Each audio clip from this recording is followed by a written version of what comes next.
बहुत से प्रश्न मेरे सामने हैं। उनमें से थोड़े से प्रश्नों पर अभी बात करूंगा। सबसे पहले एक मित्र ने पूछा है, जीवन का लक्ष्य क्या है?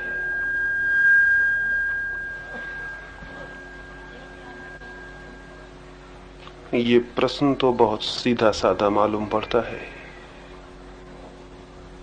लेकिन शायद इससे जटिल और कोई प्रश्न नहीं है।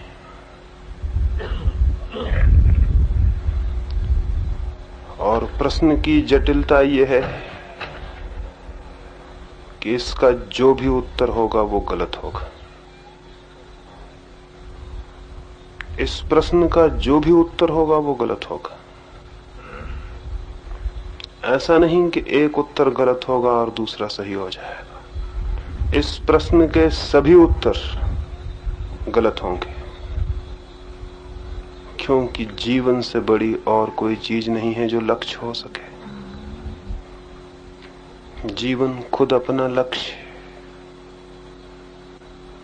जीवन से बड़ी और कोई बात नहीं है जिसके लिए जीवन साधन हो सके और जो साध्य हो सके। और सारी चीजों के तो साध्य और साधन के संबंध हो सकते हैं, जीवन का नहीं। जीवन से बड़ा और कुछ भी नहीं है। जीवन ही अपनी पूर्णता में परमात्मा है। जीवन ही वो जो जीवंत ऊर्जा है हमारे भीतर, वो जो जीवन है पौधों में, पक्षियों में, आकाश में, तारों में, वो जो हम सबका जीवन है, वो सबका समग्रीभूत जीवन ही तो परमात्मा है। ये पूछना कि जीवन का क्या लक्ष्य है, यही पूछना है कि परमात्मा का क्या लक्ष्य है। ये बात वैसी ही है जैसे कोई पूछे प्रेम का क्या लक्ष्य है, जैसे कोई पूछे आनंद का क्या लक्ष्य है। आनंद का क्या लक्ष्य होगा, प्रेम का क्या लक्ष्य होगा, जीवन का क्या लक्ष्य होगा। संसार में दो तरह की चीजें हैं। एक जो अपने आप में व्यर्थ होती हैं, उनकी सार्थकता इसमें होती है कि वो किसी सार्थक चीज तक पहुंचा दें। उन चीजों को साधन कहा जाता है, वो मीन्स होती। एक बैलगाड़ी है, उसका अपने में क्या लक्ष्य? कुछ भी नहीं, लेकिन उसमें बैठ के कहीं पहुंच सकते हैं। तो अगर पहुंचना लक्ष्य में हो तो बैलगाड़ी साधन बन सकती। एक तलवार का अपने आप में क्या लक्ष्य? लेकिन अगर लड़ना हो, लड़ना लक्ष्य हो तो तलवार साधन बन सकती। तो जीवन में एक तो वे चीजें हैं जो साधन हैं, और कुछ करना हो तो उनके द्वारा किया जा सकता, और अगर न करना हो तो बिल्कुल बेकार हो जाती। जीवन में ऐसी चीजें भी हैं जो साधन नहीं है, वे स्वयं ही साध्य हैं। उनका मूल्य इसमें नहीं है कि वो कहीं आपको पहुंचा दें। उनका मूल्य खुद उनके भीतर है, खुद उनमें ही छिपा है। प्रेम ऐसा ही अनुभव है। प्रेम अपने आप में ही अपनी उपलब्धि है। उसे पा लेने के पीछे कुछ और नहीं पा लेने को बचता, और वो किसी और चीज का साधन भी नहीं है। आनंद, आनंद भी अपने आप में अपना साध्य है। जीवन तो परम साध्य है, स्वयं में, उसके पार और उससे ऊपर कुछ भी नहीं है जिसे पाने के लिए वो माध्यम बन सके। इसलिए ये पूछना कि जीवन का लक्ष्य क्या है, एकदम ही ऐसा प्रश्न पूछना है कि इसके जो भी उत्तर दिए जाएंगे वो सभी गलत होंगे। लेकिन हम पूछते हैं, और पूछना हमारा सब प्रयोजन है, अर्थपूर्ण है। हम इसलिए पूछते हैं क्योंकि हमें जीवन का पता ही नहीं कि वो क्या है। अगर हमें ये पता होता कि जीवन क्या है तो हम कभी ना पूछते कि उसका लक्ष्य क्या है। जिसने कभी प्रेम नहीं किया वो पूछ सकता है कि प्रेम का लक्ष्य क्या है, और जिसने कभी आनंद नहीं जाना वो पूछ सकता है कि आनंद का लक्ष्य क्या है। लेकिन जिसने प्रेम को जाना है वो उसके जानने में ही उसके लक्ष्य को भी पालेगा और नहीं पूछेगा कि प्रेम का लक्ष्य क्या है। इसलिए जब कोई ये पूछता है कि जीवन का क्या लक्ष्य है, तो मैं जानता हूं कि वो इसलिए पूछ रहा है कि उसे जीवन का ही पता नहीं। अगर जीवन का पता हो तो कोई उसका लक्ष्य नहीं पूछेगा। जीवन खुद है अपना लक्ष्य। लेकिन चूंकि हमें जीवन का ही पता नहीं है कि जीवन क्या है, इसलिए हम पूछते हैं कि जीवन का लक्ष्य क्या है। और जिसे हम जीवन जानते हैं वो बिल्कुल जीवन नहीं है। हम किसे जीवन जानते हैं? जन्म ले लेने से मृत्यु लेने तक का जो उपक्रम है उसे हम जीवन समझते हैं। वो जीवन नहीं है, वो धीरे धीरे मरने का नाम है। उसका जीवन से क्या संबंध? बच्चा पैदा होने के बाद मरना शुरू हो जाता है। आप जिसको जन्मदिन कहते हैं वो मृत्यु की घड़ी है, शुरुआत है मृत्यु की। 70 वर्ष बाद वो मरेगा, 100 वर्ष बाद मरेगा। मरना आकस्मिक नहीं है कि अचानक आ जाता है। रोज रोज हम मरते जाते हैं, धीमे धीमे मरते जाते हैं। मरने की लंबी क्रिया है, लंबी प्रोसेस है। जन्म से लेकर मृत्यु तक हम मरते हैं, रोज मरते जाते हैं, थोड़ा थोड़ा मरते जाते हैं। इसी मरने की लंबी क्रिया को हम जीवन समझ लेते हैं। ये जो लंबी ग्रेजुअल डेथ है, ये जो धीमे धीमे मरते जाना है रोज रोज, इसी को हम समझ लेते हैं कि जीवन है। कल और आज में आप थोड़ा मर चुके, नहीं तो आप बूढ़े नहीं हो सकते थे। कल आप और थोड़े मर जाएंगे। रोज हम मर रहे हैं। इस मरने को हम जीवन समझते हैं। तो प्रश्न खड़ा हो जाता है कि इस जीवन का लक्ष्य क्या है, जिसमें हम पैदा होते, जन्मते और मरते, और रोज रोज वही रिपीटिशन, वही दोहराना, वही सुबह उठाना, वही सांझ सो जाना, वही भोजन, वही कपड़े, वही झगड़े, वही संघर्ष, यही सब रोज रोज। इसका अर्थ क्या है? इसका प्रयोजन क्या है? तो हम पूछते हैं कि जीवन का लक्ष्य क्या है।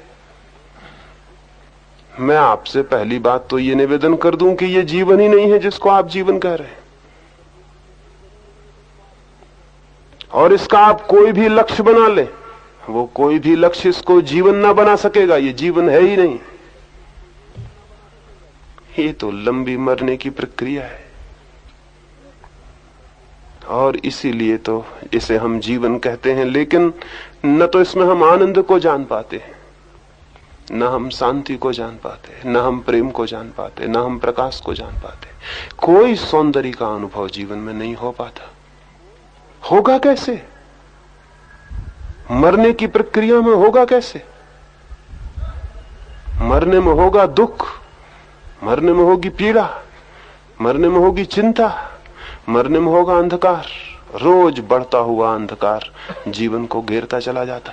इसीलिए तो लोग कहते हैं कि बचपन के दिन बड़े सुख के दिन थे। कैसी अजीब बात है। अगर जीवन विकसित हो रहा है तो बुढ़ापे के दिन सबसे ज्यादा सुख के दिन होना चाहिए। बचपन के दिन क्यों? बचपन तो थी शुरुआत, बुढ़ापा है पूर्णतः। तो दिन होने चाहिए सुख के, बुढ़ापे के। अगर जीवन बढ़ा है तो आनंद बढ़ना चाहिए। लेकिन हम सारे लोग तो गीत गाते हैं बचपन के कि बड़े खुशी के दिन थे, और हमारे कवि कविताएं लिखते हैं कि बड़े सुख थे बचपन में, बड़ा आनंद था बालपन में। निश्चित ही ये इस बात का सबूत है कि बचपन के बाद हम जिस यात्रा पर चल रहे हैं वो जीवन की यात्रा नहीं, मृत्यु की यात्रा है। इसलिए दुख बढ़ता जाता, मृत्यु की छाया बढ़ती जाती, पीड़ा बढ़ती जाती, और बचपन के दिन सुखद मालूम होते हैं। ठीक कोई आदमी जिएगा और जीवन को अनुभव करेगा तो रोज रोज उसका आनंद बढ़ता जाना चाहिए। विकास का अर्थ यही होगा। तो ये विकास होता है जीवन में या पतन? हम नीचे उतरते हैं या ऊपर जाते हैं? बचपन की सुखद स्मृति गलत जीवन का सबूत है। जीवन ठीक से नहीं जिया गया, जाना नहीं गया, पहचाना नहीं गया, लेकिन इसको हम मान लेते हैं कि जीवन है। ये जीवन नहीं है, ये जीवन हो भी नहीं सकता। जीवन की हमें गंध भी नहीं है, जीवन के स्वरों का हमें कोई बोध भी नहीं है कि कहां जीवन का संगीत छिपा है। बुद्ध के पास एक बूढ़ा भिक्षु आया। बुद्ध ने उस भिक्षु को पूछा, तेरी उम्र क्या है? उस भिक्षु ने कहा 4 वर्ष। वो बूढ़ा था। बुद्ध और उनके आसपास के भिक्षु हैरान हुए। सोचा बुद्ध ने शायद मेरे समझने में हो गई है भूल। पूछा, फिर मेरे मित्र तेरी उम्र क्या है? उस बूढ़े ने कहा, मैंने निवेदन किया 4 वर्ष। बुद्ध ने कहा, बड़ी हैरानी में डाल दिया तुमने। प्रतीत होते हो कोई 70 वर्ष तुम्हारी उम्र होगी, कहते हो 4 वर्ष, किस हिसाब से गणना करते हो? उस बूढ़े ने कहा, 4 वर्ष के पहले जो था वो जीवन नहीं था, उसकी मैं गिनती नहीं करता। इधर 4 वर्षों से जीवन की सुगंध मिलनी शुरू हुई, इधर 4 वर्षों से चित्त हुआ शांत, इधर 4 वर्षों से निर्विचार हुआ, इधर 4 वर्षों से भीतर झांका तो उसकी प्रतीति हुई जो जीवन है। बाहर तो थी मृत्यु, जीवन था भीतर, और मैं बाहर ही देखता रहा। तो मैंने मृत्यु को जाना था 4 वर्ष पहले। उस उम्र को कैसे जीवन की उम्र बताऊं, वो मेरी गणना में नहीं आती। बुद्ध ने अपने भिक्षुओं से कहा, भिक्षुओं सुन रखो मन में, इस आदमी ने जिंदगी को नापने की नई बात बताई है, और आज से मेरे भिक्षुओं की उम्र उसी दिन से नापी जाए जिस दिन से उनको शांति मिले, वो जीवन को अनुभव करे। उसके पहले की उम्र को जोड़ने की अब कोई जरूरत नहीं। कौन सी बात भीतर दिखाई होगी उस बूढ़े भिक्षु को? क्या दर्शन हुआ होगा? कौन है, क्या है भीतर? कोई उसे आत्मा कहे, परमात्मा कहे, उचित तो यही है कि हम उसे जीवन कहें। जीवन है भीतर, जीवंत कोई धारा, कोई चेतना भीतर है, और उसके ऊपर एक खोल है शरीर की। शरीर मरण धर्मा है। शरीर को जो जीवन मान लेता है वो मृत्यु को ही जीवन समझ के जी लेता है, और तब होता है बहुत दुख और बहुत पीड़ा। और इस पीड़ा और दुख में वो पूछने लगता है क्या है लक्ष्य, क्योंकि इस दुख पीड़ा में कोई लक्ष्य तो दिखाई पड़ता नहीं। इस दुख पीड़ा में, इस रोज के दैनंदिन अंधकार में कोई अर्थ, कोई अभिप्राय, कोई मीनिंग तो दिखाई पड़ता नहीं। तो मन में प्रश्न उठने लगता है, क्या है इस जीवन का अर्थ? ठीक है पूछने वाला, लेकिन उसको निवेदन कर दें, पहली बात ये जीवन ही नहीं है जिसका वो अर्थ पूछ रहा है। रह गया दूसरा जीवन, उसे हम जानते नहीं है, क्योंकि जो उसे जान लेता है वो अर्थ नहीं पूछता, क्योंकि उसे पा लेना ही उसका अर्थ है। वो स्वयं साध्य है, उसके पार फिर पा लेने को कुछ भी नहीं है। उसे पा लेना, उस जीवन को जान लेना, उस जीवन के साथ एक हो जाना, सब कुछ पा लेना है, क्योंकि उसके बाद मन में कोई अभाव नहीं रह जाता, कोई कामना नहीं रह जाती, कोई मांग नहीं रह जाती। मन सब भांति शांत और तृप्त और संतुष्ट हो जाता है। वो जो परम विश्राम, परम संतुष्टि है, वही उस जीवन को पाने से और जानने से मिल जाती है। तो जीवन का लक्ष्य है जीवन को पा लेना। जीवन का लक्ष्य है जीवन को पा लेना। हम जीवित नहीं हैं, हम करीब करीब मृत हैं, और हम जो भी करते हैं, जो भी श्रम करते हैं, जो भी मेहनत करते हैं इस जीवन को खड़ा करने की, जो कि झूठा है, जो कि सच्चा नहीं, उस सारी मेहनत और श्रम का सिवाय इसके कोई परिणाम नहीं होता कि हम रोज रोज अपनी ही मेहनत से अपनी ही कब्र के करीब पहुंचते चले जाते हैं। एक गांव के बाहर एक फकीर का झोपड़ा था। कुछ यात्री वहां से आए और उन्होंने उस फकीर से पूछा, गांव का रास्ता किधर है, बस्ती कहां है? उस फकीर ने कहा, बस्ती? सच में ही बस्ती जाना चाहते हो या कि मरघट? उन लोगों ने कहा, कैसे अजीब आदमी हो, हम कह रहे हैं कि हम बस्ती जाना चाहते हैं, इस बात को पूछने की क्या जरूरत है कि मरघट जाना चाहते। उसने कहा, मैं ठीक से पूछ लूं ताकि ठीक जगह बता सकूं, क्योंकि कई लोग ऐसी भूल में हैं, कई लोग ऐसी भूल में हैं कि वो मरघट को बस्ती समझते हैं, बस्ती को मरघट। इसलिए मैंने पूछा, कहीं तुम भी तो उसी भूल में नहीं हो। उन लोगों ने सोचा हो किसी पागल फकीर से मिलना हो गया है, लेकिन फिर भी कोई और वहां नहीं था, रास्ता उसी से पूछना पड़ा। उसने कहा, बाएं तरफ चले जाओ और देखो, भूल के भी दाएं तरफ मत जाना, दाएं तरफ मरघट, बाएं तरफ बस्ती। वो लोग बाएं तरफ गए। 3 मील चलने के बाद मरघट में पहुंच गए। वो बहुत हैरान और परेशान हुए। उन्होंने कहा, पहले शक हुआ था उस आदमी पे, अजीब पागल है, मरघट में पहुंचा दिया। वापस लौटे, बहुत गुस्से में थे। वो फकीर वहां बैठा था। उन्होंने कहा कि तुम पागल मालूम होते हो, हम बस्ती जाना चाहते थे, तुमने मरघट भेज दिया।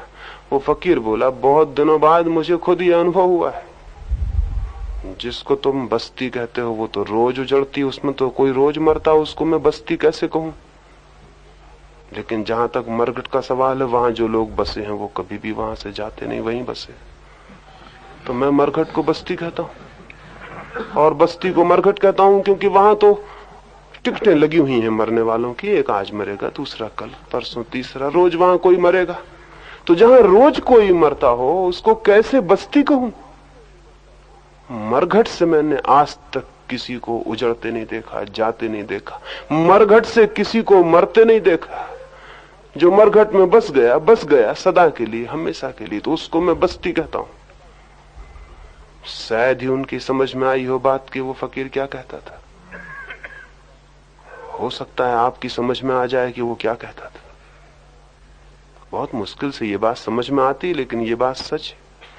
जिसको हम बस्ती कहते हैं वो क्या है। रोज रोज मरघट में तो बदल जाती है हमारी बस्ती। जहां हम खड़े हैं वहां कितने लोग नहीं मर चुके हैं। असल में हम खड़े ही इसलिए हो सके हैं कि बहुत लोग मर गए हैं, नहीं तो हम खड़े भी नहीं हो सकते थे।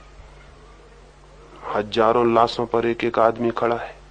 अपने बाप की लाश पर बेटा खड़ा है, अपनी माँ के लाश पर उसकी पुत्री खड़ी है। हम सब अपने माँ बाप की लाशों पर खड़े हैं। वो न मरे तो हम जिंदा नहीं रह सकते। वो मरते हैं, उजड़ते हैं, जगह खाली होती, हम बसते हैं, और हम बस भी नहीं पाते कि हमारे बच्चे बसने को आ जाते और हम विदा हो जाते हैं। ऐसा बदलता हुआ मरघट है जिसको हम बस्ती कहते हैं। और ऐसी ही बदलती और मरती हुई हमारी जिंदगी है जिसको हम जीवन कहते हैं। वो भी जीवन नहीं है। वहां भी रोज रोज हमारे भीतर मरता जाता है। कुछ वैज्ञानिक कहते हैं शरीर में सैकड़ों कोष्ठ हैं, सैकड़ों सेल हैं, वो रोज मर रहे हैं, वो मर मर के बाहर निकल रहे हैं। 7 साल में पूरा शरीर मर के बदल जाता है, दूसरा शरीर आ जाता है। 7 साल में आपके शरीर में कुछ भी नहीं बचता जो पुराना हो, सब मर जाता है। नई नई चीजें उसका स्थान ले लेती हैं। आप भी एक बस्ती की तरह हैं जिसमें लोग मर रहे हैं और नए आ रहे हैं। करोड़ों कीटाणुओं से मिलकर आपका शरीर बना, उसमें लोग मरते जा रहे हैं, नए कीटाणु आते जा रहे हैं। मुर्दा चीजें शरीर के बाहर निकल रही हैं, आपको ख्याल भी ना होगा। आप बाल को काटते हैं, दर्द क्यों नहीं होता। हाथ को काटिए, दर्द होता है। नखून को काटते हैं, दर्द क्यों नहीं होता। नखून शरीर का मरा हुआ हिस्सा है, बाल मरे हुए हिस्से, मरे हुए सेल हैं, वो निकल रहे हैं, इसलिए उनको काटने से कोई तकलीफ नहीं होती। वो मरे हुए हिस्से हैं, वो निकलते जा रहे हैं शरीर के बाहर, उनकी जगह नए हिस्से जगह लेते जा रहे हैं। शरीर भी खुद एक बस्ती है जिसमें मरघट बना हुआ है। 24 घंटे कुछ चीज मर रही, नई चीज बन रही है। बड़ी बस्ती भी एक मरघट है, छोटा शरीर भी एक मरघट है। और आपके चित्त में क्या है, कल जो विचार था वो आज नहीं होगा, परसों जो ख्याल थे वो आज नहीं, मर गए, वो नए ख्याल आ गए। बचपन में जो सोचा था वो आज है, कहां गए वे ख्याल, कहां गई वे कामनाएं, कहां गए वे विचार। जवानी आते आते सब बदल गया है, दूर है जवानी तो। आज रात जो सोचा है वो सुबह साथ होता है। एक आदमी सांझ को तय करता है कल सुबह 4 बजे उठेंगे, और 4 बजे वही आदमी सोचता है क्या जरूरत है, फिर देखेंगे, सोए रहो, कहां गया वो विचार जिसने तय किया था कि 4 बजे सुबह उठेंगे? और सुबह उठ के वो सोचता है, फिर पछताता है कि कैसी बुरी बात मैंने की कि मैं आज नहीं उठा, कल जरूर उठूंगा। रात फिर सोता है और फिर सुबह 4 बज जाते हैं और फिर वो सोचता है कि रहने भी दो आज, ऐसी क्या जल्दी है, ऐसी क्या जरूरत पड़ी है, नींद बहुत गहरी है, कल उठेंगे। विचार प्रतिक्षण मरते हैं और बदलते हैं। मन बदलता है, शरीर बदलता है, और बदलाहट तभी होती है जब कुछ मरता हो और नया आता हो, नहीं तो कोई बदलाहट नहीं होती। बदलाहट की प्रोसेस, बदलाहट की प्रक्रिया मृत्यु की प्रक्रिया है, डेथ की प्रोसेस है। वही चीज बदलती है जो मरती है, जो चीज नहीं मरती वो बदल नहीं सकती। हम तो रोज बदल रहे हैं, शरीर बदल रहा है, मन बदल रहा है, इसमें कोई भी जीवन नहीं है। जहां जहां बदलाहट है वहां वहां जीवन नहीं है। लेकिन आपको क्या पता है कि आपके भीतर कोई ऐसा बिंदु भी है जो नहीं बदलता, जो वही है जो है। अगर उसका पता चल जाए तो जानना कि जीवन का पता चला, उसके पहले जीवन का कोई पता नहीं, बाकी सब मृत्यु है। भीतर अगर कोई ऐसा नित्य शाश्वत कुछ ऐसा जो सदा वही है जो है, जिसमें कोई बदलाहट नहीं, कोई परिवर्तन नहीं, ऐसा कोई बिंदु अगर उपलब्ध हो जाए तो जानना कि उस दिन से जीवन की शुरुआत हुई। उसके पहले तो सब मृत्यु की सारी प्रक्रिया है। इस मृत्यु की प्रक्रिया में, इस मरने की धारा में हम जो भी करेंगे इससे कोई फर्क नहीं पड़ता कि आप क्या करते हैं। आप दुकान करते हैं कि नौकरी करते हैं, कि घर बसाते हैं, कि पत्नियों और बच्चों को पालते हैं, या कि घर द्वार छोड़ के साधु हो जाते हैं, सन्यासी हो जाते हैं, या कि जीवन के सामान्य क्रम में जीते हैं, या जीवन को छोड़कर उल्टे बहने लगते हैं, जीवन के विरोध में, सन्यास में, संसार के विरोध में चलने लगते हैं। अधार्मिक हैं कि धार्मिक, मंदिर जाते हैं या नहीं, आस्तिक हैं या नास्तिक, गीता पढ़ते हैं या नहीं, इससे कोई फर्क नहीं पड़ता। जो भी आप करेंगे इस जीवन की धारा में वो सब आपको मृत्यु में ले जाएगा। चाहे मंदिर जाएं चाहे न जाएं, जो भी करेंगे इस जीवन की मरणशील धारा में वो सभी आपको मृत्यु में ले जाएगा। इसमें कोई फर्क पड़ने वाला नहीं, क्योंकि जो भी मनुष्य कर सकता है वो सब मरण धर्मा होगा। जो भी हम कर सकते हैं वो सब मृत्यु में ले जाएगा। एक कहानी आपसे कहूं। एक राजा ने एक रात सपना देखा स्वप्न में कोई अंधेरी छाया उसके कंधे पर हाथ रखे खड़ी। उसने पूछा, कौन हो तुम? उस छाया ने कहा, मैं हूं तुम्हारी मृत्यु, और ये सूचना करने आ गई हूं कि आज सांझ सूरज ढलने के साथ साथ ठीक जगह पर मुझे उपलब्ध हो जाना, मैं तुम्हें लेने आ रही हूं। मौत की खबर सुनकर किसकी नींद न टूट जाएगी? उस राजा की नींद भी टूट गई। आधी रात थी, घबरा उठा, क्या अर्थ है इस स्वप्न का? राजधानी में बड़े बड़े स्वप्न विश्लेषक थे, ज्योतिषी थे, ज्ञानी और पंडित थे, शास्त्रों के जानने वाले व्याख्याकार थे। सबको खबर भेज दी गई कि शीघ्र चले आओ। आधी रात उठा लिए गए सारे ज्ञानी राजधानी के। आए, पूछा राजा से, क्या अड़चन आ गई? राजा ने कहा, ऐसा ऐसा देखा है स्वप्न, मृत्यु कहती हुई दिखाई पड़ी है, आज सांझ सूरज डूबने के साथ साथ ठीक जगह मिल जाना, लेने आ रही हूं। क्या करूं? क्या है इस स्वप्न का अर्थ?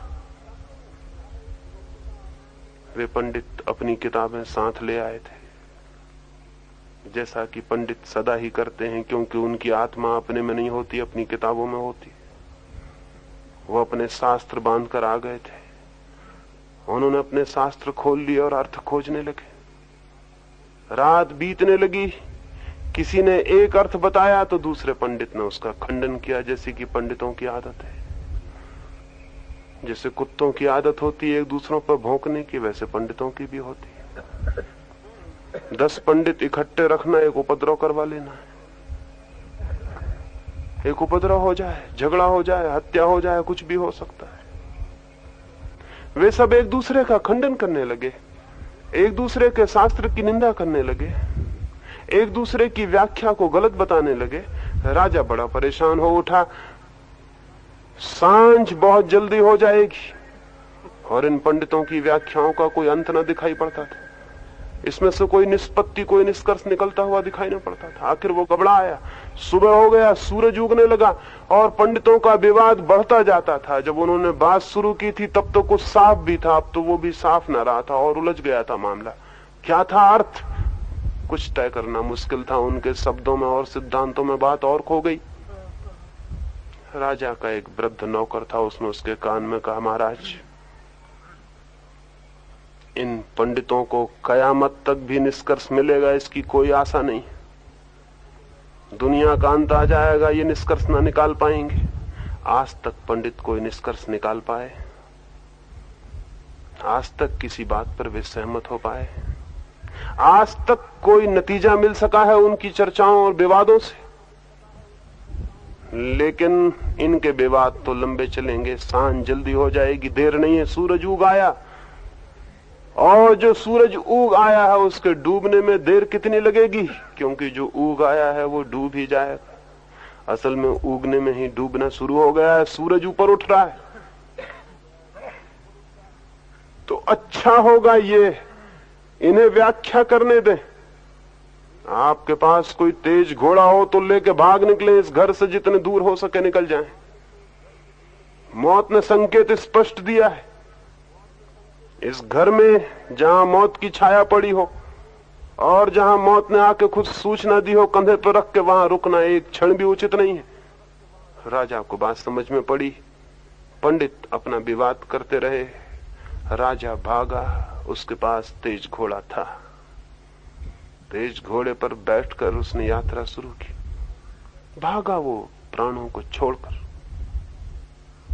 अपनी उस पत्नी को जिससे उसने बार बार कहा था, तेरे बिना एक क्षण भी जीवन असंभव है, उसकी भी उसे याद ना आई कि उससे विदा मांग ले। मौत के समय किसको किसकी याद रह जाती है, और वे वचन जो हमने मौत के अनजाने में दिए हों, उन वचनों का किसको स्मरण रह जाता है। जिन मित्रों से उसने कहा था, तुम मेरे प्राणों के प्राण हो और तुम हो इसलिए मेरी जिंदगी में आनंद है, और तुम्हें छोड़ के मैं एक क्षण भी ना जी सकूंगा, उनकी भी कोई याद ना आई। उनसे भी विदा लेने का कोई ख्याल ना पैदा हुआ। मौत सामने हो तो कौन मित्र रह जाता है। भागा। उस दिन न उसे प्यास लगी और न भूख, न उसने पानी पीने को घोड़ा रोका और न भोजन करने को। वो भोजन लाना भी भूल गया था।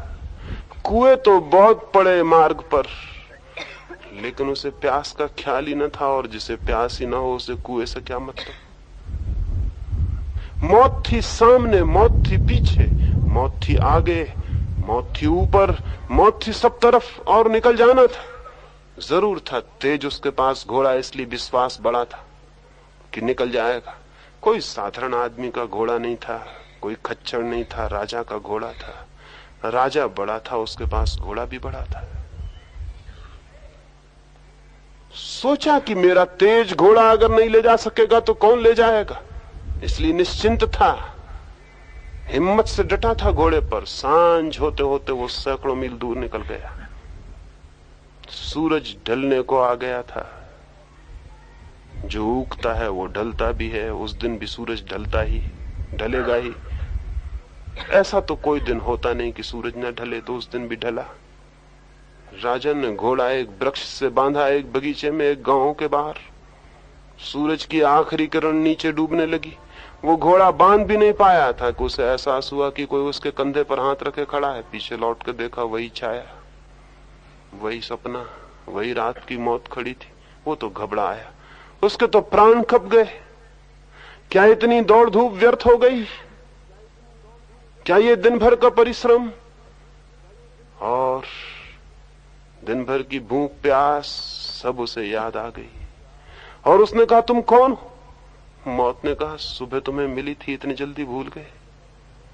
रात ही तो खबर दी थी मैंने, और खबर इसीलिए दी थी कि मैं खुद डरी हुई थी कि तुम इस बगीचे में, इस झाड़ के नीचे तक आ सकोगे कि नहीं। यहां तुम्हारे मरने का समय और स्थान तय है। घोड़ा तुम्हारा तेज हो, उसे मैं धन्यवाद देती हूं। ठीक वक्त पर तुम्हें ठीक जगह ले आया। मैं खुद घबराई हुई थी कि कैसे होगा ये, तुम हो इतने दूर, कैसे आ पाओगे इस जगह। लेकिन घोड़ा सच राजा, घोड़ा तुम्हारा तेज है, एक राजा का ही घोड़ा है, ठीक वक्त पर ठीक जगह ले आया। धन्यवाद है तुम्हारे घोड़े का। जिससे दिन भर भागा था, सांझ उससे मिलना हो गया। जिससे भागा था उससे ही मिलना हो गया, और भागना बन गया माध्यम पहुंचने का वहां जहां से बचना था। ये कहानी कोई एक राजा की नहीं, सभी की कहानी। बात दूसरी है, किसी के पास थोड़ा कमजोर घोड़ा है, किसी के पास थोड़ा तेज। कोई जरा धीमे दौड़ रहा है, कोई जरा तेजी से दौड़ रहा है। किसी की दौड़ उदयपुर तक है, किसी की दौड़ दिल्ली तक है, किसी की और आगे तक है। अपने अपने घोड़े हैं, अपनी अपनी दौड़ है। लेकिन एक बात तय है, और बड़े मजे की बात यह है कि सब घोड़े ठीक वक्त पर ठीक जगह पहुंचा देते हैं। और मौत ने सिर्फ राजा को धन्यवाद दिया शिष्टाचार बस, क्योंकि आज तक किसी घोड़े ने कभी किसी को नहीं चुकाया। सब घोड़े ठीक वक्त पर ठीक जगह पहुंचा देते हैं, चाहे मौत सूचना दे और चाहे न दे। हमारी सारी यात्राएं जिसमें हम मौत और दुख से बचने में ही संलग्न रहते हैं, हमारे जीवन का सारा उपक्रम, हमारे जीवन की सारी चेष्टा क्या है? दुख से बचने की चेष्टा है, मृत्यु से बचने की चेष्टा है, सदा बने रहने की चेष्टा है, जीवन को पकड़े रहने की चेष्टा है।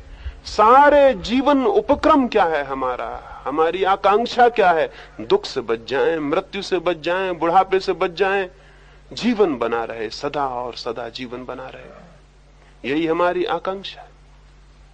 लेकिन होता इससे उल्टा है।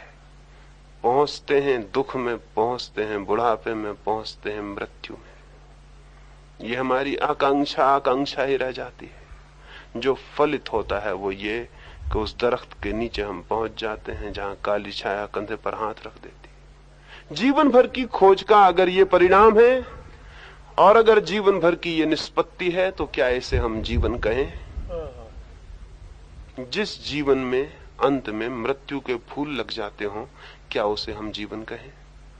बीज हमने बोए हों अमृत के और फल लगते हों मृत्यु के, तो क्या ये ख्याल नहीं आता कि वो बीज मृत्यु के ही रहे होंगे, अमृत के ना रहे होंगे? आम के बीज हम बोए और कड़वे विषाक्त फल लग जाएं, तो क्या ये ख्याल ना आएगा कि हमारे बीज ही गलत रहे होंगे? क्योंकि जो फल में प्रकट हुआ है वो अगर बीज में मौजूद न था तो आएगा कहां से? वो बीज ही कड़वे रहे होंगे, वे बीज ही आम के न रहे होंगे, वे नीम के ही रहे होंगे। और हमने बीज को समझने में ही भूल की होगी। फिर तो बीज जो होता है वही वृक्ष बनता है, वही फल लगते हैं। तो जब जीवन के अंत में मृत्यु के फल लगते हैं, तो जिसे हमने जीवन कहा होगा वही भूल हो गई, वो जीवन न रहा होगा, वो बीज मृत्यु के ही रहे होंगे। जन्म जीवन की शुरुआत नहीं, मृत्यु की शुरुआत है। जन्म जीवन का प्रारंभ नहीं, मृत्यु का प्रारंभ है। जन्म बीज नहीं है अमृत का, मृत्यु का ही बीज है। लेकिन जन्म को हम समझ लेते हैं जीवन का प्रारंभ, और तब सारी भूल हो जाती है। तो आज की संध्या में आपसे निवेदन करूं, जन्म को जीवन मत समझ लेना, जन्म जीवन नहीं है, और न ही जन्म और मृत्यु के बीच जो सिलसिला है वो जीवन है। ये स्मरण आ जाए कि ये जीवन नहीं है तो आंखें उस तरफ उठाई जा सकती हैं जो कि जीवन है, उसको खोजा जा सकता है स्वयं में जो कि जीवन है। लेकिन जो इसे ही जीवन समझ लेंगे वो कैसे खोज पाएंगे? तो ये भ्रम टूट जाना चाहिए, ये इल्यूजन टूट जाना चाहिए कि ये जीवन है। अगर ये टूट जाए तो आज ही इसी क्षण भी उस तरफ आंख जा सकती है, वो हमारे भीतर मौजूद है। हमारे भीतर कुछ मौजूद है जिसका कोई जन्म नहीं है और कोई मृत्यु नहीं, लेकिन मेरे कहने से वो मौजूद नहीं हो जाएगा, उपनिषदों के कहने से मौजूद नहीं हो जाएगा, गीता लाख चिल्लाए तो मौजूद नहीं हो जाएगा, दुनिया भर के शिक्षक समझाएं तो मौजूद नहीं हो जाएगा। मौजूद है कुछ, लेकिन वो आप ही आंख उठाएंगे तो ही मौजूद हो सकता है, नहीं तो मौजूद नहीं हो सकता। वो आपकी आंखों की प्रतीक्षा कर रहा है कि आप देखें तो वो मौजूद हो जाए। वो है मौजूद, आपकी आंख देखने को तैयार होनी चाहिए। तो उसे देखते ही आपको पहली दफा जीवन का पता चलेगा, और जिस दिन आपको जीवन का पता चल जाएगा उसी दिन, उसी क्षण, उसी के साथ आपका ये ख्याल मिट जाएगा कि जीवन का लक्ष्य क्या है, कि जीवन को पा लेना, जीवन के लक्ष्य को भी पा लेना। वो अपना लक्ष्य स्वयं है, जीवन के पार ऊपर कुछ भी नहीं, जीवन के आगे कुछ भी नहीं। जीवन खुद ही है वो सागर अनंत और असीम, जिसको कोई परमात्मा कहे तो कहे, कोई मोक्ष कहे तो कहे, कोई निर्वाण कहे तो कहे, नाम कोई और दे तो कहे, लेकिन जीवन सीधा साधा सरल सा नाम है। बाकी सब नाम झगड़े के हैं। आस्तिक और नास्तिक का झगड़ा खड़ा हो जाता है कि ईश्वर है या नहीं, लेकिन जीवन तो है। कोई आस्तिक नास्तिक का झगड़ा भी नहीं, जीवन है। आज तक किसी ने शक नहीं किया कि जीवन नहीं है। जीवन निर्विवाद अनुभव है कि जीवन है, निर्वाद, निरपवाद। कोई ने कभी अपवाद में नहीं कहा कि जीवन नहीं, जीवन है। और इस जीवन की हम सबको तलाश है, लेकिन कठिनाई, सारी कठिनाई एक जगह रुक जाती है। जिसे हम जीवन समझ लेते हैं वो जीवन नहीं, और तब सारी उलझन हो जाती। इसलिए पहली तो बात इस संबंध में यही जानने की है कि ये जो भ्रामक जिसे हम जीवन कहते हैं उसे जानना होगा, ये जीवन नहीं। बड़ी उदासी होगी, तब तो बड़ी चिंता सी मालूम होगी कि अगर ये जीवन नहीं तो फिर क्या, फिर तो हम खाली छूट गए अधर में, फिर तो कोई रास्ता न रहा। यही तो हम जीवन जानते थे, यही धन कमाने को, यश कमाने को, बड़ा मकान बनाने को।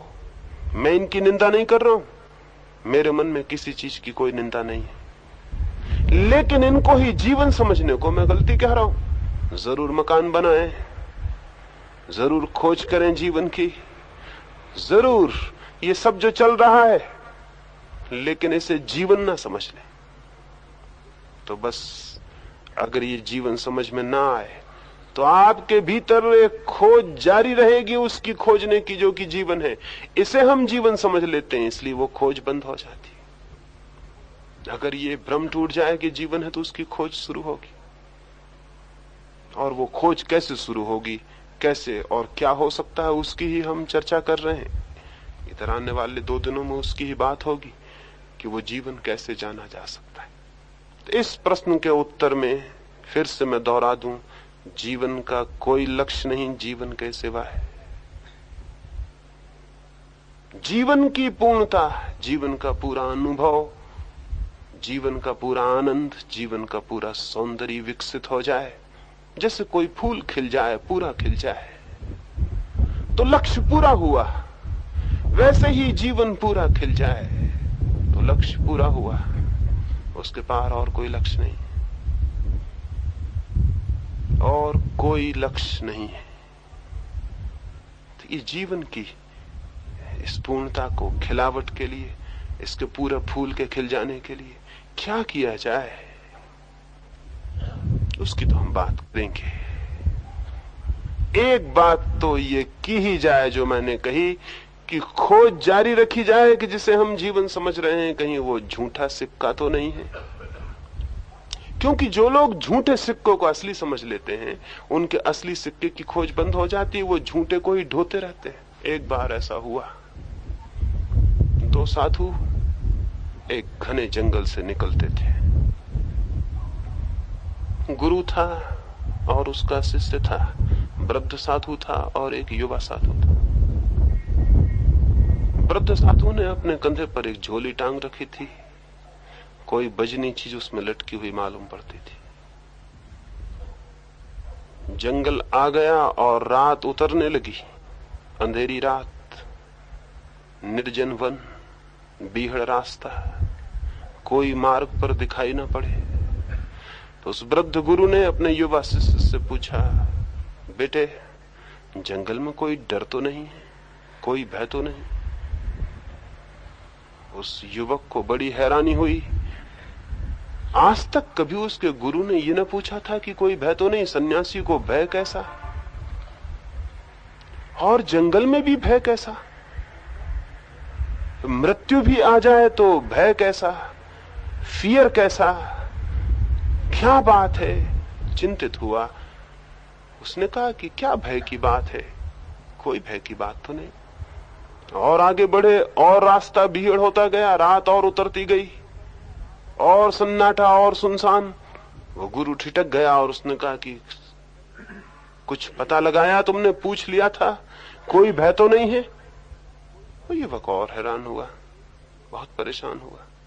फिर वे एक कुएं के किनारे थोड़ी देर को हाथ मुंह धोने के लिए रुके, पानी पीने को रुके। झोला निकालकर उसके वृद्ध गुरु ने अपने शिष्य को दिया। उसे थोड़ा शक तो होने लगा था कि झोले में जरूर कुछ होना चाहिए, नहीं तो भय कैसा। झोले में हाथ डाला, देखा एक सोने की ईंट भीतर है। वो समझ गया भय कहाँ है। उसने उस ईंट को गुरु जब तक पानी पीता था फेंक दिया, उसकी जगह रख दिया उसी वजन के एक पत्थर को। गुरु ने पानी पिया, झोला जल्दी से लेके कंधे पे टांगा, टटोल कर देखा, ईंट थी, आगे चल पड़ा। थोड़ी देर बाद घोड़ों की टाप की कहीं पास में आवाज आने लगी तो उसने पूछा कि बेटे कोई भय तो नहीं है यहाँ? उस लड़के ने कहा, बिल्कुल निर्भय हो जाएं, भय को मैं पीछे फेंक आया। वो तो एकदम घबरा गया। उसने जल्दी से झोला देखा, ईंट निकाली, पत्थर रखा हुआ था वहां। लेकिन इतनी देर ये पत्थर भी भय देता रहा था। वो बूढ़ा हंसने लगा। उसने कहा, हद हो गई, इतनी देर में इस पत्थर को ढो रहा था और ये मुझे भय भी दे रहा था, और मैं भयभीत था और कंपित था। तूने ठीक कहा कि भय को तू पीछे छोड़ाया, पर पागल तूने उसी वक्त क्यों ना बता दिया? मैं इतनी देर व्यर्थ ही इसको ढोता रहा और भयभीत रहा। ये इतनी देर का भय बिल्कुल व्यर्थ था। उसका युवा शिष्य बोला, अगर ठीक से समझें तो पहले भी जो भय था वो भी व्यर्थ था। वजन वो भी था, वजन ये भी है, लेकिन वो सोना दिखाई पड़ता था इसलिए आप सोचते हैं वो सार्थक था, और ये ईंट दिखाई पड़ती इसलिए सोचते हैं व्यर्थ है। लेकिन अगर ईंट अभी भी दिखाई न पड़ती तो ये पूरी रात भय से बीतती, और कौन जाने जिसे आपने सोना समझा वो भी सोना है या मिट्टी। वो समझने पर सारा निर्भर है। एक झूठी ईंट भय दे सकती है, एक झूठी जिंदगी भय दे सकती है, और एक झूठी ईंट को हम संभाल के ढो सकते हैं, और एक झूठी जिंदगी को भी संभाल के ढो सकते हैं, और पूछ सकते हैं कोई भय तो नहीं है। लेकिन जैसे ही दिखाई पड़ गया कि ईंट नहीं, ईंट सोने की नहीं पत्थर की है, वो बूढ़े ने वो ईंट फेंक दी और फिर रात उसी जंगल में वो निश्चिंत होकर सो गए। फिर कोई भय न था, क्योंकि वो ईंट ही न थी, वो सोना ही न था। वे वही थे सब कुछ वही था, जंगल वही था, रात वही थी, लेकिन भय समाप्त हो गया।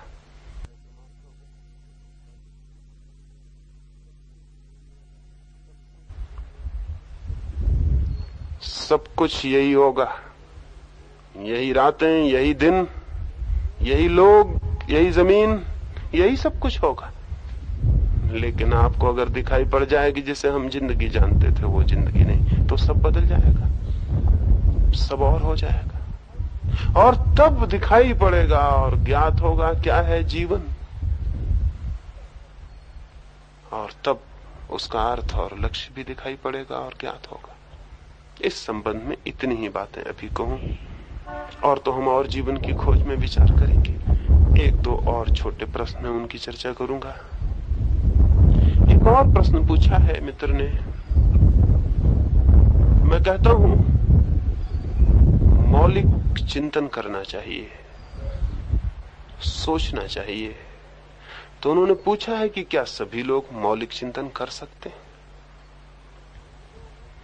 क्या सभी लोग नए तरह से जीवन को सोच और देख और विचार कर सकते?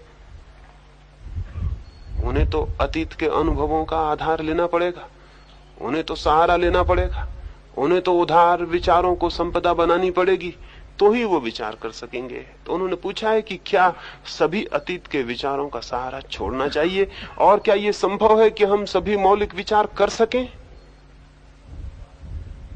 पहली बात आपसे कहूं वो ये, जो भी व्यक्ति विचार कर सकता है वो मौलिक विचार भी कर सकता है। जो भी व्यक्ति विचार कर सकता है वो मौलिक विचार भी कर सकता है। जो उधार विचारों को अपना मान के पकड़ के बैठ सकता है वो विचार करने में समर्थ है, नहीं तो उधार विचारों को पकड़ना भी असंभव था। विचार की सामर्थ्य है, इसलिए तो दूसरों के विचारों को पकड़ लेता है। लेकिन दूसरों के विचारों को पकड़ लेने से जो खुद के विचार की शक्ति थी वो पंगु हो जाती है, विकसित नहीं हो पाती। दुनिया में हर मनुष्य विचार करने में समर्थ है, और उसी मात्रा में उसके भीतर मौलिक विचार का जन्म हो सकता है जिस मात्रा में वो बाहर के सहारों को छोड़ने की सामर्थ्य अर्जित कर ले, साहस अर्जित कर ले। मौलिक विचार संभव है प्रत्येक व्यक्ति को, और प्रत्येक व्यक्ति का जन्म सिद्ध अधिकार है कि वो मौलिक विचार करे। जीवन के मिलने के साथ ही ये शक्ति भी मिल जाती है, मनुष्य होने के साथ ही ये संपदा भी मिल जाती है। ये स्वत्व है जीवन के साथ मिला हुआ, लेकिन हम उसका उपयोग ही ना करें। समझ लें एक ऐसा गांव हो जहां बच्चे पैदा हों और उनके पैरों को बांध दिया जाए और हाथ में लकड़ियां दे दी जाएं और उनसे कहें चलो, तो वे लकड़ियों के सहारे बच्चे चलेंगे। फिर उस गांव के सब बच्चे ऐसा हजारों साल तक करते रहे कि बच्चे जब भी पैदा हों उनको लकड़ियां पकड़ा दी जाएं, बैसाखियां दे दी जाएं और उन सबको चलने को कहा जाए, तो वो लकड़ियों के सहारे चलेंगे और उनके पैर पंगु हो जाएंगे। फिर हर पीढ़ी अपने बच्चों के साथ यही करती रहे। 1000-2000 साल बाद उस गांव में बिना बैसाखी के कोई भी नहीं चल सकेगा, और अगर किसी दूसरे गांव से कोई आदमी भूला भटका वहां आ जाए और वो कहे पागलो ये क्या कर रहे हो, बैसाखियों की क्या जरूरत है, अरे अपने पैरों से चलो, तो वहां के लोग पूछेंगे क्या हर आदमी अपने पैरों से चल सकता है? क्या ये हो सकता है कि हर आदमी अपने पैरों से चल सके? हाँ, कभी कभी ऐसा होता है, कोई अवतारी पुरुष पैदा हो जाता है, अपने पैरों से चलता है, वो अपवाद की बात है, ये सबके बस की बात नहीं। सब तो बैसाखियों से ही चलते रहे हमेशा से। हमारे बाप दादी भी चलते थे, उनके बाप दादी भी, उनके बाप दादी भी, ये तो हमेशा का क्रम है। तुम ये क्या कहते हो अनूठी बात कि हर आदमी अपने पैरों से चल सकता है? जिन लोगों ने वर्षों तक पैरों का उपयोग न किया हो उनको ये विश्वास आना कठिन है कि हर आदमी अपने पैरों से चल सकता है, लेकिन हम सारे लोग अपने पैरों से चल रहे हैं।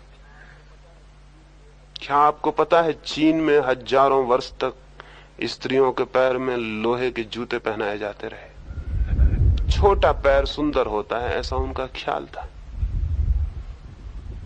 हजार तरह की बेवकूफियां दुनिया में प्रचलित रही हैं, वो भी एक बेवकूफी थी, चीन में प्रचलित थी।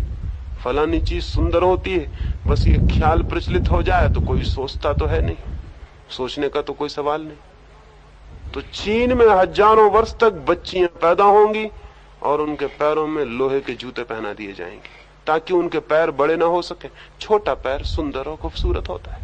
फिर जितने बड़े घर की लड़की होगी उतनी छोटा जूता पहनाया जाएगा, क्योंकि गरीब घर की लड़की को थोड़ा चलना फिरना पड़ता है, तो बहुत छोटे जूते नहीं पहनाए जा सकते, वो चल ही नहीं सकती। लेकिन बड़े घर की लड़कियों को तो कोई चलने फिरने का सवाल नहीं है, तो उनके पैर के जूते और छोटे होते। राजा महाराजाओं की जो लड़कियां होती उनके पैरों का तो कह नहीं क्या, वो तो चलने में और खड़े होने तक में असमर्थ हो जाती, इतने छोटे जूते होते। चीन भर की औरतों के पैर पंगु कर दिए गए, सिर्फ गरीब औरतों को छोड़कर। गरीब औरतों का सौभाग्य था कि वो गरीब थी, इसलिए उनके पैर तो ठीक रहे, बाकी अमीरों के सबके पैर छोटे हो गए। औरतें चलना मुश्किल हो गई। चीनी औरत का चलना देखने लायक हो गया, उससे पैर ही रखते ना बने, क्योंकि जिसका पैर लोहे में कसा हो बचपन से, उसका पैर छोटा रह जाए और शरीर बड़ा हो जाए, पैर का अनुपात छोटा पड़ जाए, तो वो पैर देखने लायक भर रह जाए कि वो कुर्सी पे पैर रख के बैठे तो आप देखें, बाकी और किसी काम का न रह जाए। अगर उन स्त्रियों से कोई कहे कि सब स्त्रियों के पैर बड़े हो सकते हैं, सब स्त्रियां चल सकती हैं, तो वो हैरान होंगी। वो कहेंगी सब, ये कैसे संभव है कि सब स्त्रियां चल सकें अपने पैरों से? तो वो कंधे पर हाथ रखकर चलती थी। दो स्त्रियां साथ होंगी रानी के, वो कंधे पर हाथ रख के चलेगी, खुद के पैर तो बड़े पंगु। और जब पहली दफा चीन में किन्हीं लोगों ने हिम्मत की और इसके खिलाफ विद्रोह खड़ा किया, इसके खिलाफ भी विद्रोह करना पड़ा कि औरतों के पैर में जूते नहीं पहनाएंगे, तो बड़े उपद्रव हुए, झगड़े हुए। ऐसे लोगों को कहा गया ये विद्रोही हैं, ये परंपरा के दुश्मन हैं, ये देश के अतीत को नष्ट कर रहे हैं, ये सारी बात बर्बाद कर देंगे, हमारी सभ्यता मिटा देंगे। हजारों साल से जो हमने नहीं किया, ये नास्तिक लड़के ऐसी बातें करने को कह रहे हैं कि स्त्रियों के पैर में जूते मत पहनाओ। ये कहीं हो सकता है कि स्त्रियां, खूबसूरत स्त्रियां और बड़े पैर की हों? ये नहीं हो सकता। ऐसी ही हालत हमारे मस्तिष्क की भी हो गई है। हजारों साल से लोहे के जूते हमारे मस्तिष्क में कसे हुए, हजारों साल से हमारे मस्तिष्क और विचार को चलने की कोई स्वतंत्रता नहीं है। बैसाखी रखो और चलो, कृष्ण के कंधे पे हाथ रखो, महावीर के कंधे पे हाथ रखो, किसी को भी बैसाखी बना लो और चलो, लेकिन अपने पैर से मत चलना। हर आदमी कहीं अपने पैर से चल सकता है? ये तो कुछ थोड़े से सौभाग्यशाली लोगों का हक है कि वो अपने पैर से चलें। चूजन फ्यू, थोड़े से चुने हुए चुनिंदे लोग जिन पर भगवान की कृपा है। पता नहीं ये भगवान भी कैसा है कि कुछ लोगों पर कृपा करता है, कुछ लोगों पर नहीं करता। पता नहीं वहां भी कोई रुस्बत चलती है, क्या होता है? पता नहीं वहां भी खुशामत का बहुत प्रभाव होता है, क्या होता है?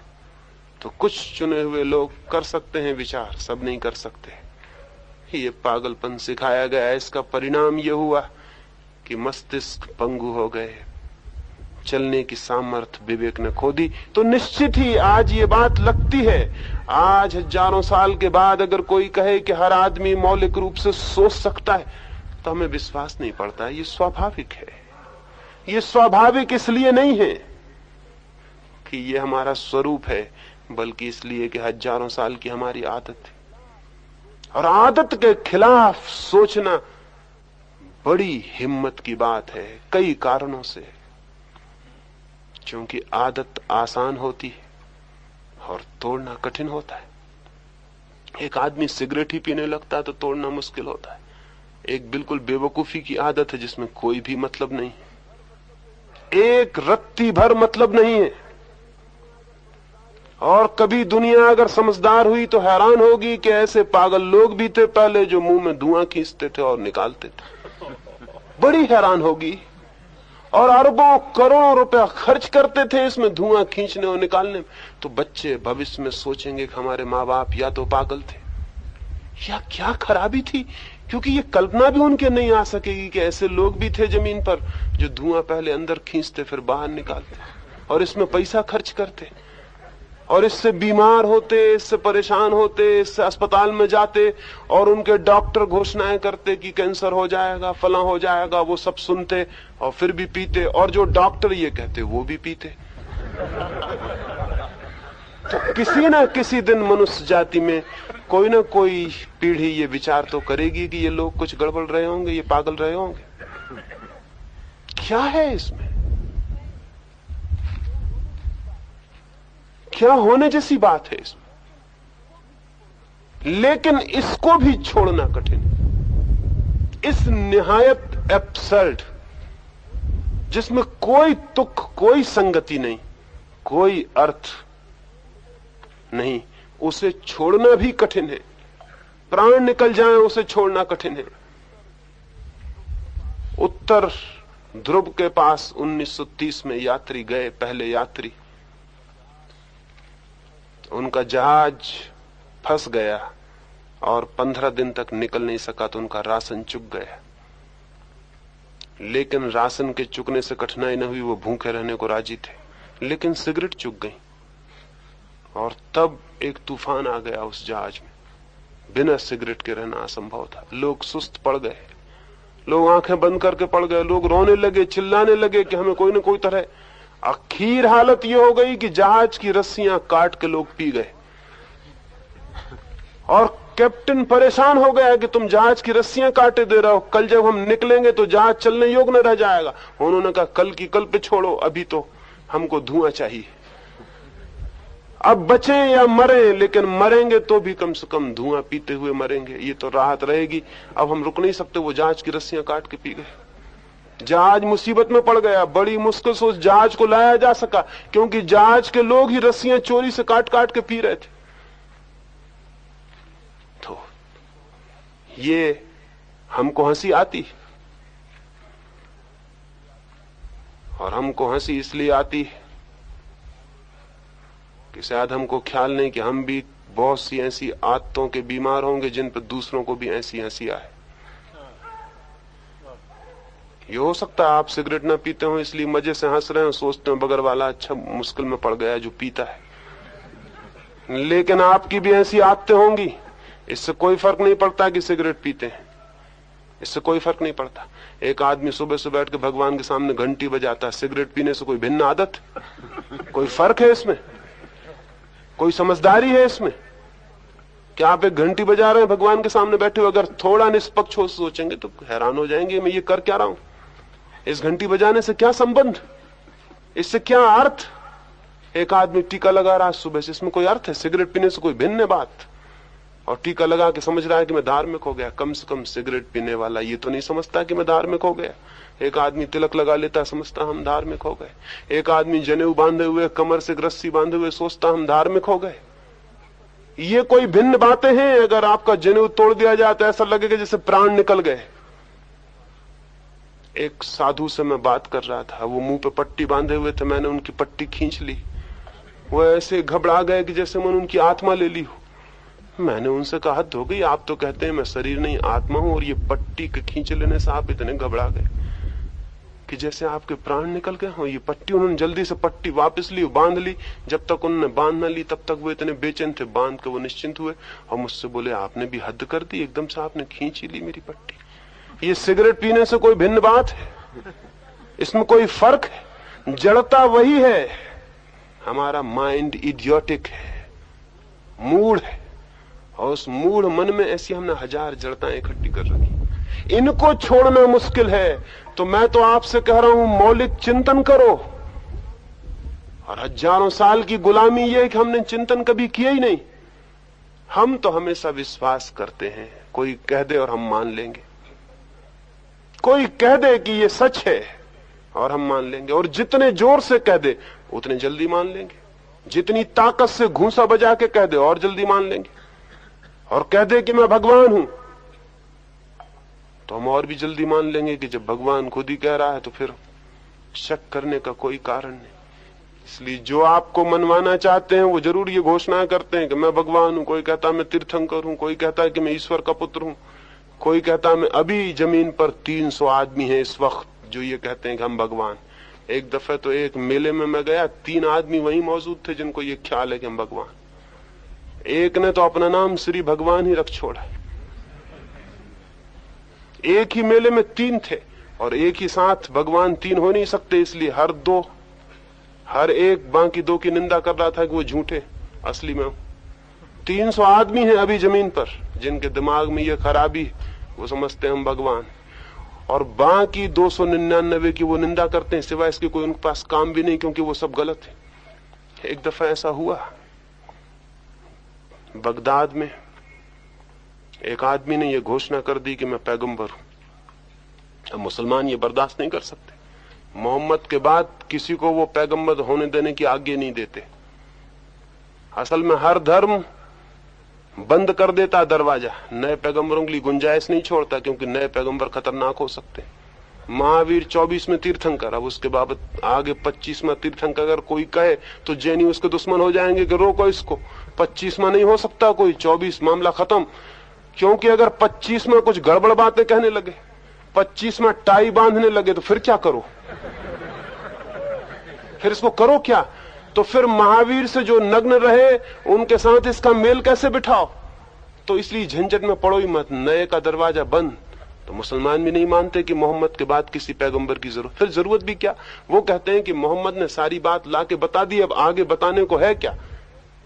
सारी बात जो कहने योग्य थी वो कह दी गई, तो अब दूसरे को कोई अमेंडमेंट तो लाना नहीं, कोई सुधार तो करना नहीं कि अब दूसरे को भेजें। एक आदमी ने घोषणा कर दी कि मैं पैगंबर हूं, उसको बगदाद के खलीफा ने पकड़वा बुलवाया और कहा कि ये पागलपन छोड़ दो, नहीं तो सिवाय हत्या के और कोई परिणाम ना होगा। तो मैं तुम्हें 1 दिन का मौका देता हूं। उसको जेल में बंद करवा दिया और कहा कल सुबह मैं आऊंगा, तुम सोच लो ठीक से, नहीं तो सिवाय गर्दन कटने के कुछ नहीं होगा। और ये बात गलत है और ये बात हम बर्दाश्त नहीं कर सकते कि कोई अपने को पैगंबर का, बस मोहम्मद आखिरी पैगंबर, अब आगे कोई पैगंबर नहीं। एक है परमात्मा और एक है उसका रसूल मोहम्मद, अब कोई और दूसरा नहीं। बस हो गया, काम समाप्त। कुरान में सब है जो चाहिए, अब कोई और नई नई किताबें लाने की भगवान के यहां से जरूरत नहीं। उसको बंद कर दिया। सुबह बादशाह उससे मिलने गया, खलीफा, वो जंजीरों में बंधा हुआ एक खंबे के पास बैठा हुआ था। खलीफा ने कहा मित्र, कुछ सोचा विचार किया? वो हंसने लगा। उसने कहा तुम बड़े पागल हो, तुम्हें ये पता नहीं कि पैगंबरों पे हमेशा मुसीबतें तो आती ही हैं। इससे ये सिद्ध नहीं होता कि मैं पैगंबर नहीं हूं, इससे यही सिद्ध होता है कि मैं पैगंबर हूं। ये तो मुसीबतें हमेशा पहले भी पैगंबरों पे आती रही, पैगंबरों को सताया जाना हमेशा होता रहा है। तो ये तो कसौटी है, और तुम जितना मुझे सताओगे उतना ये सिद्ध होगा कि मैं पैगंबर हूं। और तुमने मेरी हत्या कर दी तो बस फिर तो काम बन गया। पैगंबरों की हत्याएं होती नहीं, देखो क्राइस्ट को सूली पे लटका दिया और सुकरात को जहर पिला दिया, ये तो होता रहा है। तो तुम करो जो तुम्हें करना है। ये तो भगवान ने मुझसे पहले ही कह दिया था कि तुझे भेज रहा हूं, बड़ी मुसीबतें झेलनी पड़ेंगी। वो झेलना शुरू हो गया, बात पक्की हो रही। अब तो वो खलीफा बहुत हैरान हुआ, लेकिन तभी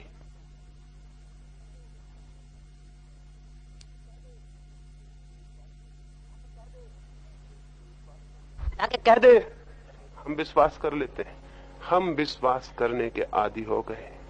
हमें कोई भी बात विश्वास करवाई जा सकती है, हमसे कोई भी बात कह दी जाए कि विश्वास करो, हम कर लेंगे। हमारा न तर्क उठेगा, न विचार उठेगा, न ख्याल उठेगा। ये 1-2 दिन की गुलामी नहीं है, ये हजारों साल की गुलामी। और इस गुलामी के खिलाफ जब मैं आपसे कहता हूं मौलिक चिंतन, तो आपको ऐसा लगता है ये तो बड़ी दूर की बात है, जैसे कोई आकाश पे चढ़ने की बात कहे। लेकिन मैं आपसे विश्वास दिलाना चाहूं, निवेदन करना चाहूं, आपके भीतर हजारों साल की गुलामी के बाद भी वो ज्योति मौजूद है जो मौलिक चिंतन कर सकती है, वो विवेक मौजूद है, क्योंकि उस विवेक को कोई गुलामी नष्ट नहीं कर सकती, बांध सकती है, नष्ट नहीं कर सकती। उस विवेक के चारों तरफ दीवार खड़ी हो सकती है, लेकिन वो मर नहीं सकता, वो भीतर मौजूद है। और आप जिस दिन हिम्मत करेंगे वो जाग सकता है। और बड़े रहस्य की बात तो यह है कि कुछ बड़ी अजीब सी बात यह है, एक घर में हजारों साल से अंधेरा भरा हो तो भी उस अंधेरे को मिटाने के लिए एक दिया हम आज जला लें तो वो अंधेरा मिट जाएगा। वो अंधेरा ये नहीं कहेगा मैं 1000 साल पुराना हूं इसलिए मैं जाऊंगा नहीं। एक दिन का अंधेरा, 1000 साल का अंधेरा एक ही दिए से मिट जाता है। तो हजारों साल की जड़ता है, लेकिन अगर विवेक की छोटी सी किरण भी जगाने का आप प्रयास करें तो वो विलीन हो जाएगी और एक नए जीवन का जन्म हो सकता है। इस संबंध में और बातें और कुछ प्रश्न हैं, उनके संबंध में कल आपसे विचार करूंगा। अभी रात के लिए इतना ही। अब हम रात के ध्यान के लिए बैठेंगे, तो थोड़ी सी 2 बातें रात के ध्यान के संबंध में आपको समझा दूं, फिर हम ध्यान का प्रयोग करें।